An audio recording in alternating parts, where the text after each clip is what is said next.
तो 3 मांगों को लेकर के लगातार यह छात्रों की गूंज कैंपेन चल रही है।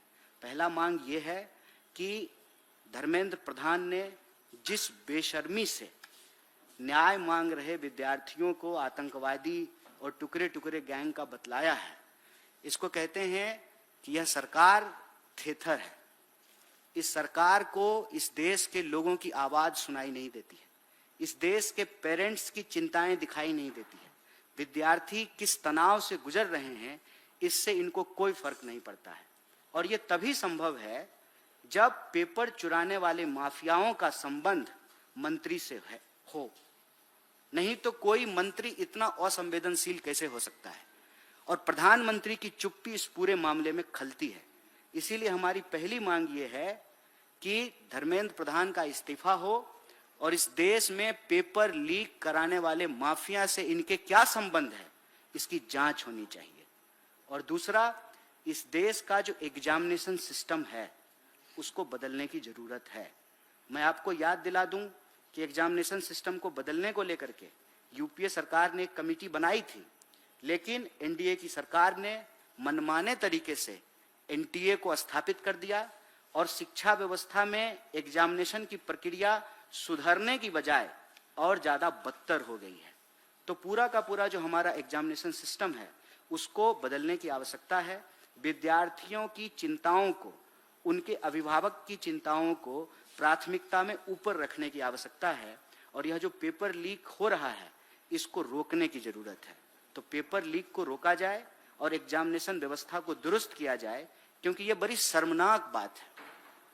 शर्मनाक बात है कि उड़ीसा के सिलेबस में निमुरा निमुरा गाना छाप दिया गया है स्टूडेंट को पढ़ने के लिए।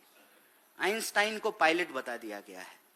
ये अजीबो गरीब स्थिति कि साइंस पढ़ने वाले विद्यार्थियों के मन में साइंटिफिक टेम्पर का कोई विकास नहीं हो, उनके मस्तिष्क में, उनके दिमाग में कोई लॉजिकल अंडरस्टैंडिंग नहीं हो।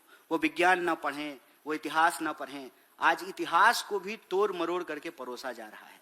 तमाम विश्वविद्यालयों की स्थिति यह है कि सरकार के द्वारा बिठाए गए पिट्ठू, उनका एक ही काम है कि पैसा लेना है और अपने लोगों को मनमाने तरीके से विश्वविद्यालयों में भरना है। चाहे कोई सिलेबस कमेटी हो, एजुकेशन कमेटी हो, एक्सपर्ट कमेटी हो, हर जगह ऐसे लोगों को भर दिया गया है। तो ये जो शिक्षा की बदतर स्थिति आज बनाई गई है उसको ठीक करना जरूरी है। एग्जामिनेशन प्रक्रिया को बदलने की जरूरत है। और तीसरी जो हमारी मांग है कि हम पढ़ते क्यों हैं। स्कूल के बाहर, कॉलेज के बाहर ये लिखा होता था, शिक्षार्थ आइए सेवार्थ जाइए। लेकिन कहां सेवा करने के लिए जाएंगे जब इस देश में बेरोजगारी इतनी ज्यादा हो। देश में 5 लाख से ज्यादा इंजीनियर हर साल पैदा होते हैं और 1 लाख लोगों को भी कुल नौकरियां नहीं मिलती है। बेरोजगारी का आलम यह है कि इतनी बेरोजगारी आज तक किसी भी काल में नहीं हुआ है, किसी भी साल में नहीं हुआ है।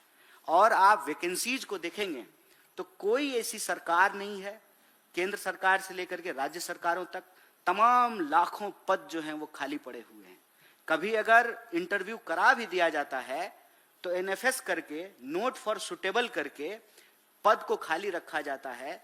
तो हमारी तीसरी जो मांग है वो ये कि जॉब कैलेंडर जारी हो, एग्जामिनेशन कैलेंडर जारी हो, एक फुल प्रूफ एकेडमिक कैलेंडर होना जरूरी है। आप मुझे बताइए, एआई के जमाने में भी बिहार में ग्रेजुएशन 3 साल में नहीं होता है। वहां बीए का स्टूडेंट भी बीटेक की तरह 4 साल में डिग्री लेता है। ये आज की बात मैं बता रहा हूं। वो बिहार जहां पर नालंदा विश्वविद्यालय था, जहां पर आजादी से पहले पटना विश्वविद्यालय की स्थापना हो गई थी, वो बिहार जिसके बारे में यह कहा जाता है कि चाणक्य भी वहीं पे पैदा हुए थे, उस बिहार की हालत यह है कि 3 साल में डिग्री पूरी नहीं होती है। तो हमारी तीसरी मांग है कि एक एकेडमिक कैलेंडर हो, जॉब कैलेंडर हो, वैकेंसी कैलेंडर हो, धर्मेंद्र प्रधान का इस्तीफा हो, पेपर माफिया के साथ उनकी जांच हो और इस देश की एग्जामिनेशन प्रक्रिया को बदला जाए, पेपर लीक को रोका जाए। इन 3 प्रमुख सवालों को लेकर के देश के 28 शहरों में जहां कांग्रेस पार्टी ने, एनएसयूआई यूथ कांग्रेस ने अपने कोऑर्डिनेटर्स नियुक्त किए हैं और तमाम पार्टी के सेल और प्रकोष्ठ के साथ मिलकर के छात्रों का गूंज कैंपेन चला रहे हैं। आपने नेता प्रतिपक्ष का कोटा में प्रेजेंटेशन देखा है। आने वाले दिनों में शिक्षा से जुड़े हुए अन्य महत्वपूर्ण विषय पे, जैसे पेपर लीक, भर्ती की प्रक्रिया, जॉब वैकेंसी, हॉस्टलों में लड़कियों की सुरक्षा, एकेडमिक सेशन टाइम पर हो, इन सवालों पर देश के नेता प्रतिपक्ष आपको सड़कों पर भी दिखाई देंगे, विद्यार्थियों से बात करते हुए दिखाई देंगे, वो सड़कों पर भी आपको लड़ते हुए दिखाई देंगे और संसद में भी अपनी आवाज सुनाते हुए आपको दिखाई पड़ेंगे।